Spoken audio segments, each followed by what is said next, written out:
The Economic Alliance presents the Gulf Coast Growth Show, recording from the Shell Studio, with your hosts, Jason Lee and Clint Aiken. Our mission is to highlight stakeholders and activities that drive the Houston Port Region's economy. And welcome to the Gulf Coast Growth Show. I'm Jason Lee, your host, and this is my co-host, Clint Aiken. And we are here with Brandon. Is it Mabile or It's Mabile? Mabile. So I've been saying it the whole time. I'm like, oh, I think Brandon Mable's coming on the show. It's Mabile. So we're glad to have you today. And Brandon is he works with, is it Precision Contract? Performance Contractors. But he's here today to talk to. He's really just kind of an advocate for contractors. In workforce development, really anything in the industry, from my understanding. You head up ABC on the board, which is the Association of Builders and Contractors. You're highly involved with Petrochem Works, so you're kind of a man around town making an impact. So I try to be. Try to be. So we're excited. We're excited. And I got to spend time with you, and I know that you do, and I'm excited to have you on the show today, kind of sharing your story and then giving us a little background and talking about some of the things that we have going on in the industry. And so one of the unique dynamics about the Association of Builders and Contractors and the Economic Alliance is the collaborative approach that they take, because so many of their initiatives and projects overlap, right? Industry involves construction involves industry, and all of those things. And so we've had Russell on the show, and we're thankful to have you out today. We're going to talk about a couple things. First of all, we're going to talk about really the contractors' involvement. Really the need for their involvement and engaging inside the community. We think that's a critical component. We're going to talk a lot about the work that's been done nationally through ABC and the impact, I know, as far as getting people trained and getting the skill set up. And I know we lead a lot of that out in our region. We're kind of a flagship region, and so we'll talk and kind of highlight that. And then we're going to kind of drill down about productivity and safety, right? Because how we measure the folks that are coming on board, really the progress that's been made, and then the things that we do. You and I had a conversation about this, but the safety is just unimaginable. I think that's very true in this region. I'm hoping that people that are not in the industry hear this show, because they're going to be surprised to hear about some of the great work that's going on. So with that being said, let's dive right in. So first and foremost, tell us a little bit about you. Because you and I have had the conversation, but I think you got a really unique background that tells the story as to why you're so passionate about what you do, and I'd love to have our audience hear that. Yeah, so I grew up in a small rural town in Louisiana, and in the town I grew up in, about 6,000 people. I would say about half of them now have worked for Performance Contractors, if not more. Wow. There's a joke in Louisiana. The town's called Pierre Part, and the joke in Louisiana is they call it Pierre Formance. So everybody I grew up with, my uncles, my cousins, everybody I knew, my friends at school, their dads, they were pipe fitters, they were welders, they were Boilermakers. And so I got a real appreciation for kind of living that could provide to people, and seeing the houses that they built, and the things they got to do on the weekends that they were doing really well for themselves. And so that kind of is my background of what makes me so passionate about getting people into this industry. I think a lot of kids my age and younger were pushed so hard into college, and some of them should go to college and will do very well with that. But some kids they're not built for college, and they can. Or college isn't built for them. Or college isn't built for them, right? Yeah, exactly right. That's probably. And so that's part of that passion there, and I'm sure we'll talk about that a little bit. But I didn't intend to kind of go into the family business, and so I went and worked in politics for a while, and did some campaigns, and worked for one of the two major parties. It's the one that most of the people in Texas like, but I don't want to start any arguments. So I worked for one of the parties, and then I came back home, and because I'd never finished my degree, had to finish a degree, met my wife, and decided that you don't get paid much in politics until you make it and you're on the take. I think that's when the big money comes in. And so I went to work for Performance. I've been there for 13 years. That's amazing. And so I kept that passion for politics, and so I've stayed very involved, pushing political activity for the construction industry, and just I've always kind of had a heart for service and wanted to give back. And I've in 13 years I've gotten a lot out of the industry, and so it's very important to me to get involved and give back. Right. Well, we before we go much further, we want to thank you for that involvement. Again, and we'll hear more about it during the course of the show, but our audience will really start to understand you're highly active, and these aren't paid gigs, right? No. These are things. No. These are things that you're doing out of passion, and, right. And again, we want to thank you in advance for that. So wait, I thought everybody who did politics got a bonus from somebody. Oh yeah, it just magically appears, doesn't it? No, it doesn't. So let's. We talk a lot about workforce development, but we're going to take a different twist today. Instead of talking about the work and the things that have been done, because we've had several guests on the show talk about that. But really, we're going to try to speak to the audience and those individuals about why the community engagement, especially the contractors, the need for that group to get behind what it is that we're doing and step up. Talk to us about that, because again, I'm not in that space. I don't understand the difficulties and the challenges that face them as to why they might not understand the community involvement. So tell us a little bit about that story.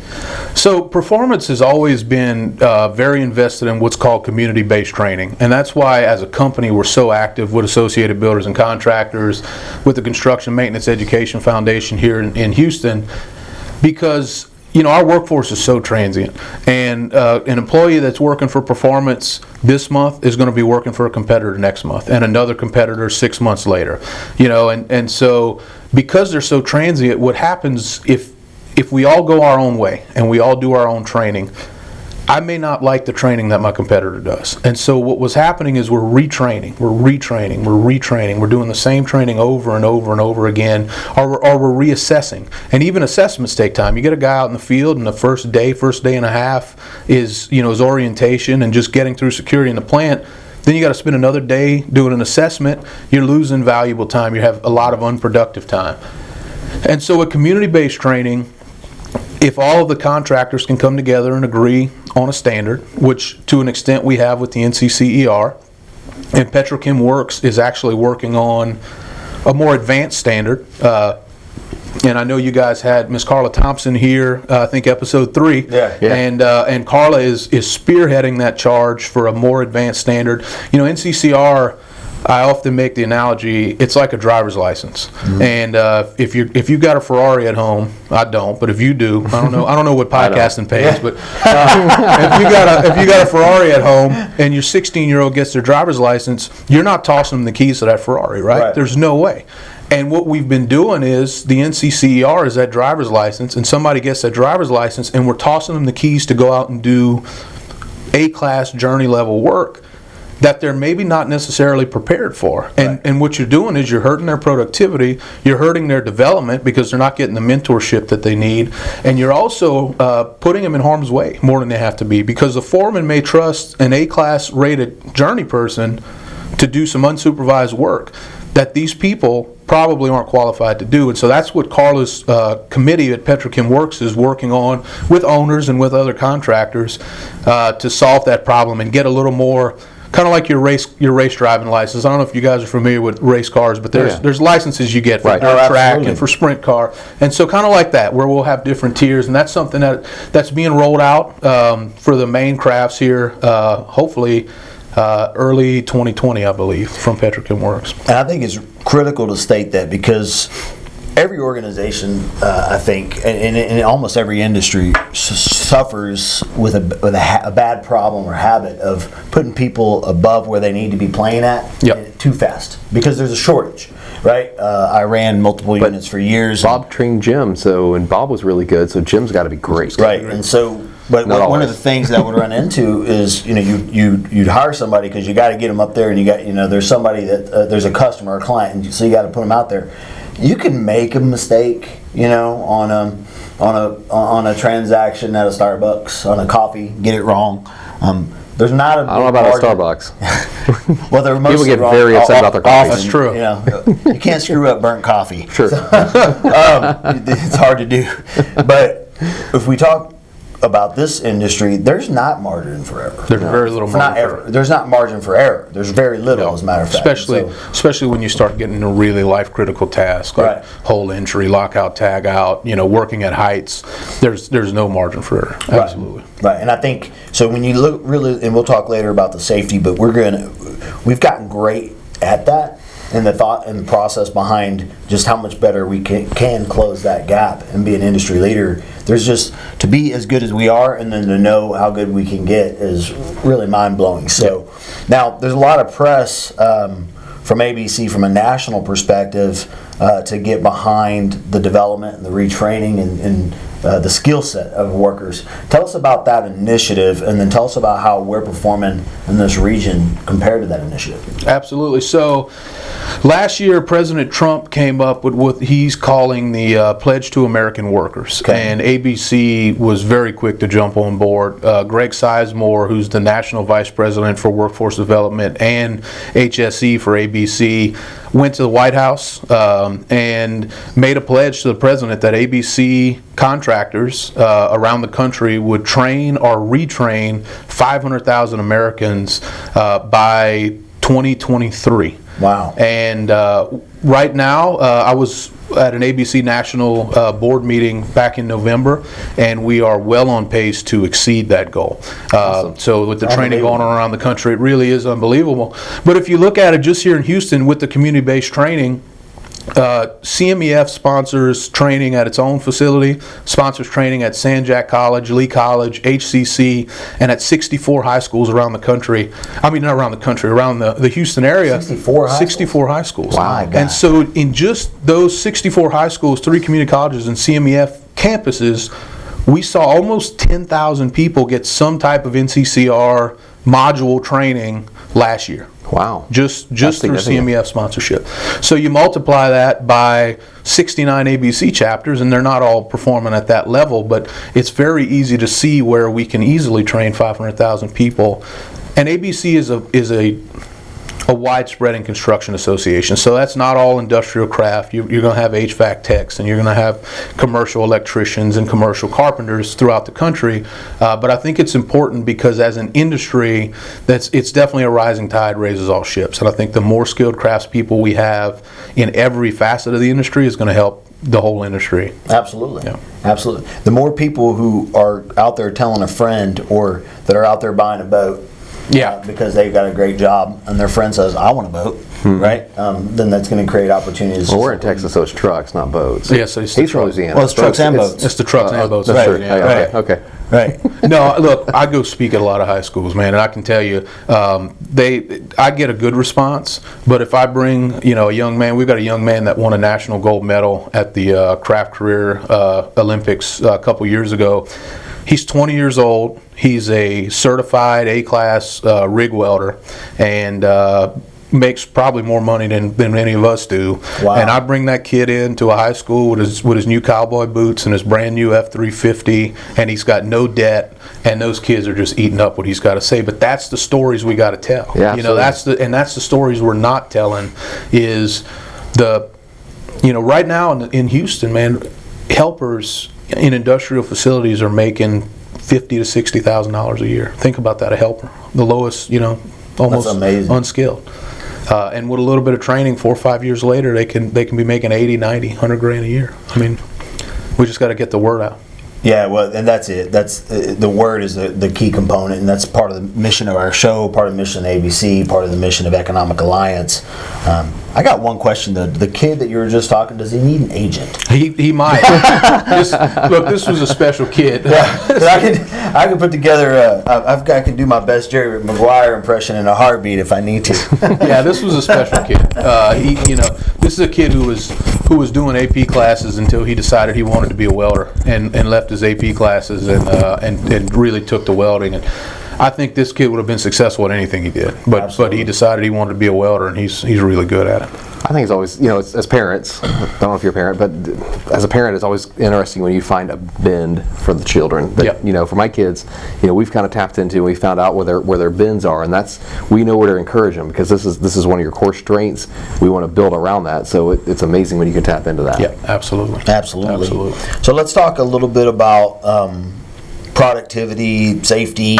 I know we were talking before the show, but there's some nuances and some things that maybe people aren't necessarily aware of, just the success that's being had in the industry. And so I'd love to have you kind of shed some light on that for us. Absolutely. So, we were talking before the show, and one thing that's always frustrating to me is I go to a lot of these conferences and I see this chart put up, and it's a line chart, and it starts at 1973. Why that's the magic year, I don't know, but it starts at 1973.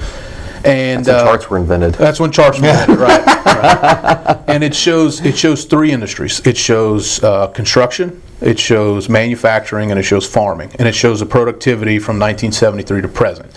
And farming is like, Mount Everest. Right. And manufacturing makes Mount Everest look like a molehill. And construction's flat, maybe slightly declined.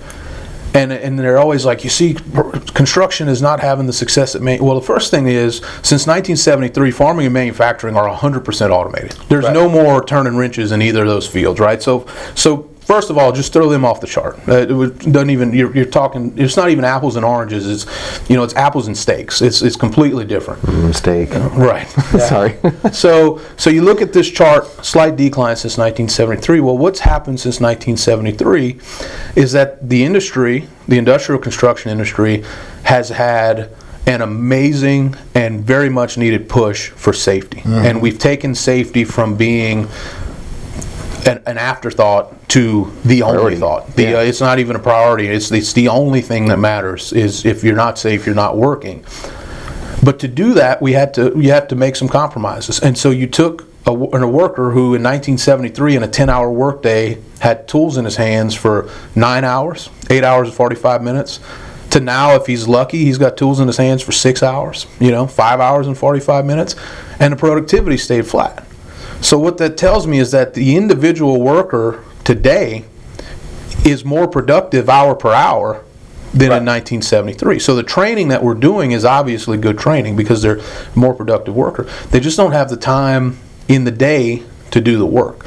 And so we have to figure out how to maintain and continue to improve the world-class safety, but also get the roadblocks out of the way.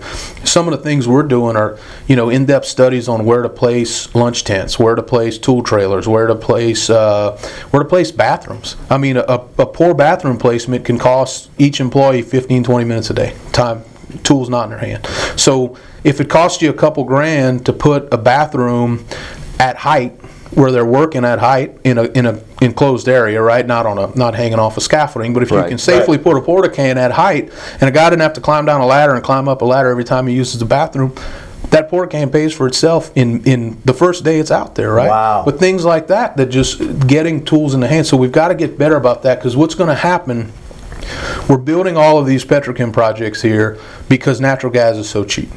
And so all of the petrochem industry has moved from Asia and the Middle East to here. Something that when I started in the industry 13 years ago, petrochem was a ghost town. I mean, it was some maintenance projects, the occasional turnaround, that was it. No one was, they were shuttering methanol. A good contract was if you could get the contract to shutter a methanol plant, right? That was a good contract.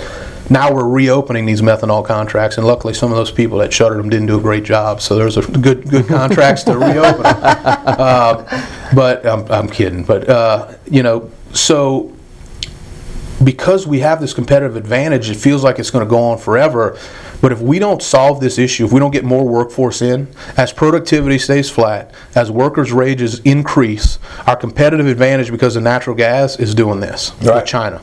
And so we're already seeing those projects go back to Asia in some limited circumstances. Or the other thing we're seeing on very large projects, they're building it in Asia, shipping it here, and then we're assembling it here.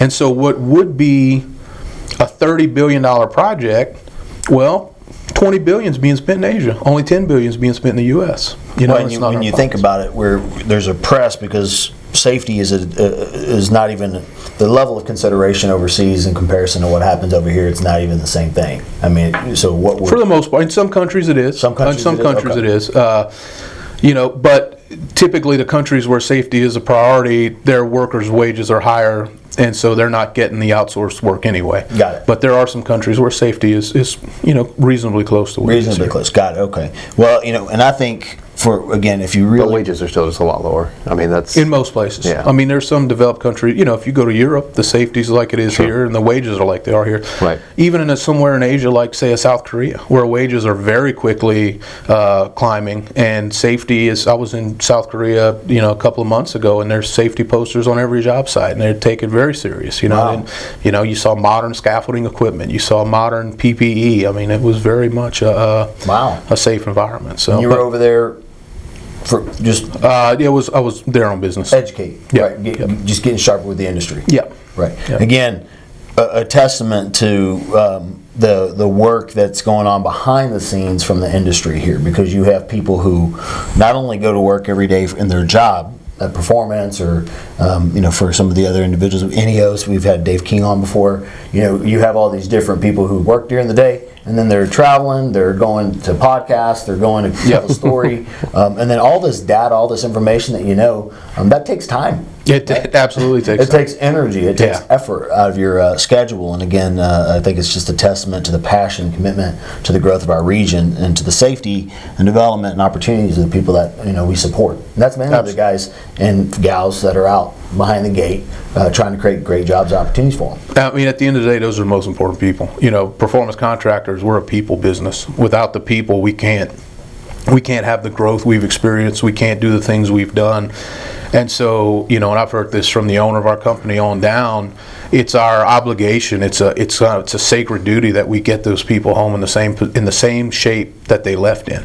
And even now, and I think which is a great trend that you're seeing throughout the industry, is get them home in better shape. And so we're starting to do these wellness things, and we're having these monthly these monthly kind of mental health emails that go out, and we've established a 24/7 kind of it's a hotline, and if you're having trouble at home, if you just need somebody to talk to, you can call this 1-800 number. If you're having trouble with your benefits, if you're having and you're I don't want to talk to HR, okay, well, this is a third party. Just call them. They'll help you out. They'll get you kind of an advocate for the employee. And I think that's an important thing too. It's kind of a whole wellness for these employees, because it can't end at the gate, man. It just can't. I think that's I was unaware of a lot of that stuff, but I think that's it really humanizes and speaks to the employee, because you don't really think about a bunch of dudes sitting around with work boots and stuff and being like, I have some problems, guys. Like that's ladies. hard to, and ladies, ladies, right? Construction, but it's just not. Ladies don't like it when you the call them environment for it, right? You're working the whole time. There's not really a lot of downtime.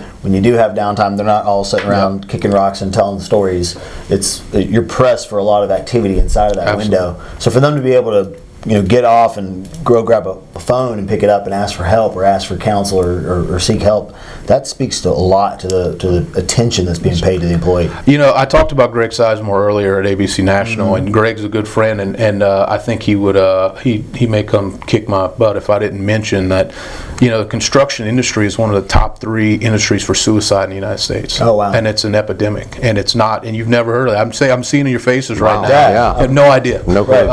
It's construction, it's soldiers, and it's I think it's dentists Oh my are the top 3. Construction, it's a macho mindset, and it's people don't want to ask for help, and so I think it's very important. And so having a second here, I wanted to bring that up, is a lot of us work in this industry, and so if you see someone, if you have a friend that just acting strange, or that's just not being themselves, talk to them, because sometimes just that simple act could be what it does to help that person out, to get them out of that dark place. And I know a lot of us have been impacted by friends or family who have made that decision, and it's unfortunate, and I'd hate to see that continue. So since we brought it up, I figured it was. Well, I appreciate you. I think that's an important thing to talk about, and thank you again for using this platform to share that story. So we're thankful for that. And so with that being said, because that really does, again, we're hearing it as you speak, but we're hearing a lot about your heart communicated through your passion and the work that you're doing. That's evident.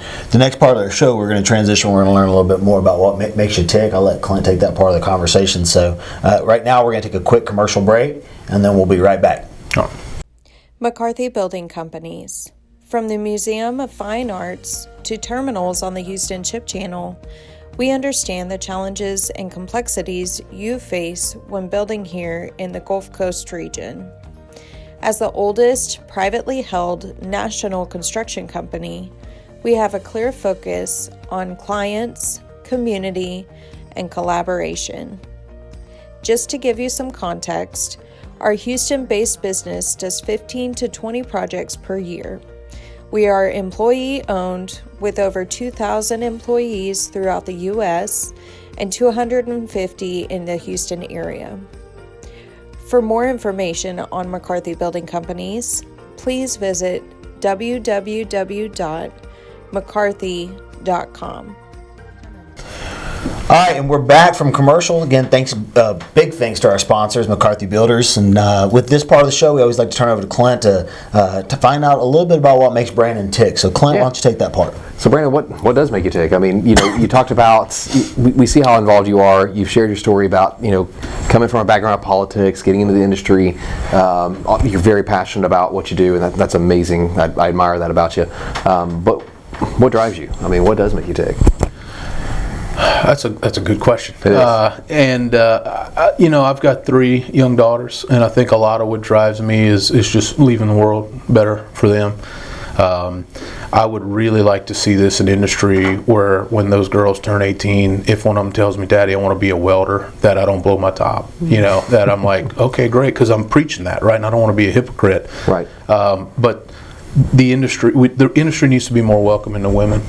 Needs to be more welcoming to everybody. I think one thing, as we modernize, we're going to need diversity of thought throughout the entire industry, and we're going to need other opinions and other viewpoints. And so that's something that definitely drives me. But it's, and it's just who I am, but when I enjoy something, I'm all in. And if I don't enjoy something, I'm all out. Right. I'm just not spending my time on things I don't enjoy. And I have really enjoyed the chance to just be involved in this industry, and I've just really enjoyed my time at ABC and CMEF, and so I'm all in, and I give it my all, and I really just like doing it. You use the word diversity of thought, and those are 3 words, but the one thing that I really believe is critical to what you just said is every major industry. If you look at the people who Amazon, Apple, all these are thought leaders, right? And so they're innovators. Google, right? And we're becoming a nation of innovation and forward thinking and things that are abstract, right? And so when you really think about it, this is not an abstract environment. It's always kind of been standard, right? If you work in the plants, you grow up in Deer Park, whatever, you get some work boots and you go out there and you go to work or whatever. But now we're having to think differently. I think it's really you're having to capture a new type of audience because right. They're being spoken to in 1,000 different channels and 1,000 different things that are teaching them something different. So how telling that story, I really like how you used. I'm going to use that going forward as part of my platform is the diversity of thought. Yeah. So kind of want to ask you about obviously you do a lot on the political level as well. Right. But on the local level, are there any charitable organizations you like to work with? Is there anybody that you want to give a shout out to, or? Well, ABC is very politically active, and I do a lot at ABC. We interview basically every candidate here in the Houston area. We talk to every serious city council. There were some city council races this year in Houston with 30 people running, right? So we talked to the ones that actually had more than $100 in the bank. We talked to all the major mayoral candidates. We've talked to every state rep candidate, every congressional, every Senate candidate. And so that's one thing, is just getting the word out of what's important for business, what's important for free enterprise. One of the things I love about ABC is that it represents very small contractors, very large contractors, to the largest EPC contractors. It's got subcontractors, it's got suppliers and associates, and so we kind of get the whole breadth of the industry, and I think that's important. So ABC has been kind of where most of my political energy has been spent for the last probably 10 or so years. Right. Wow. That's cool. But you're also, before our break, we were talking about the suicide prevention and stuff like that too, and I think that's something that you seem pretty passionate about that as well. So I am, and that's something that I like to. I'm afforded a lot of opportunities to speak at events like this, and so it's something, or things like this, and at conferences and panels, and so it's something I feel like is important, because as we're as I'm out there trying to attract people to this industry, I think it's important to let them know that, hey, there's something about this industry that's causing a disproportionate level of suicide, of self-harm. And so as one thing I tell young kids when I talk to them about coming in this industry is, if you go to work for someone and you don't have stop work authority, if you can't stop a job that you feel safe, quit. Someone else will hire you. There's too many good contractors out there, quit. And the other thing I try to tell them is, look, if things are not going right for you mentally, it's okay to ask for help. It doesn't mean you're not tough. It doesn't. I'm a big burly guy. And if I have a problem, I'm going to call. I've got some people I can lean on, but we don't always have those people. And so it's go out and get help, make contact. One of the things at Performance, we have a very good military recruiter. He goes and he works with the bases as people are transitioning out. And one thing that we realized as he was recruiting hundreds of new veterans is that we had to get very involved with PTSD groups, right? Because if you get a veteran who maybe PTSD hadn't presented yet, but then you get them in a plant environment and it's loud and it's chaotic, and that PTSD comes up. And so we had to say, okay, this may not be for you, but let's get you some help. Let's get you, and so I think it's very important that we do that in all aspects, because that mental health is something that's so overlooked, I think, throughout the nation, and so it's urgent that we continue to look at it. I'm really excited that it's one of those things that it's not easy to talk about, so it just takes a lot of courage to kind of put it out there and make it a real thing, to put it out there and talk about it, and so again, thank you for your passion there. Clint, do you have anything else? No, that's pretty much what I want to follow up with. Well, fantastic. Yeah, I want to hit those. Well, anything, I know as we wrap up the show, we always like to think about gratitude, right? What are the things that we're thankful for? And I'd love to kind of get, if there's anybody you want to recognize, or anything that you're passionate about, or anything that you want to just take an attitude of gratitude, right? So tell us a little bit about that. Well, and I know you had Dave King on a few weeks ago and Danny Grant on a few weeks ago, and I don't know if they've said it or not, but Jaime Artegon with CP Chem, the job he did at the Petrochem Works Golf Tournament, the money they raised for scholarships for this industry, great job, Jaime. Really appreciate that and the work you do. People like in my company, Chad Whitrow, and Carla Thompson at Turner Industries, Natalie Smith with KBR, the work they're doing for community-based training, I think they need to get a shout out. Steve Harton at CMEF with those 64 high schools and the work he puts in on 2 brand new knees, it's pretty amazing. And that whole staff there, Mike Richter and Blair Williamson, the whole crew there, definitely people to be thankful for. And really, the Petrochem Works initiative in general, and the owners that have gotten behind it. And, I would encourage the contractors out there, get involved at ABC, and in turn Petrochem Works, and the owners get involved with ECMA, and in turn Petrochem Works, because that's what Petrochem Works is, right? It's a collaboration between ECMA and ABC. Is go get plugged into that, because if this community-based thing's going to work, we all need to take part. And even if you're, Performance is a big contractor, and there's bigger ones out there, and we all do a lot of our own training, but the small guys don't. But we're still sharing resources. And so if we don't bring best practices, if we don't bring resources to bear, then it's going to hurt the entire workforce. So we need to help. We need to kind of lift everybody up on that. So. Absolutely.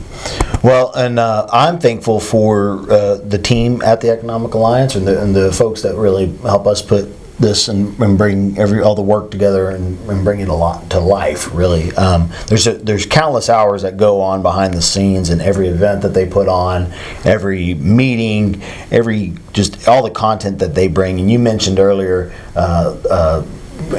Spending time with politicians. I mean, every single person that's a speaker or sits on one of these panels has usually had hours spent in tracking them down, hunting them down, spending time with them, getting to know them, and then usually when the legislative sessions come around, that group steps up and there's just massive work going in to lining up people so we can go tell our story of what's happening here out in Washington. So I want to thank that group specifically.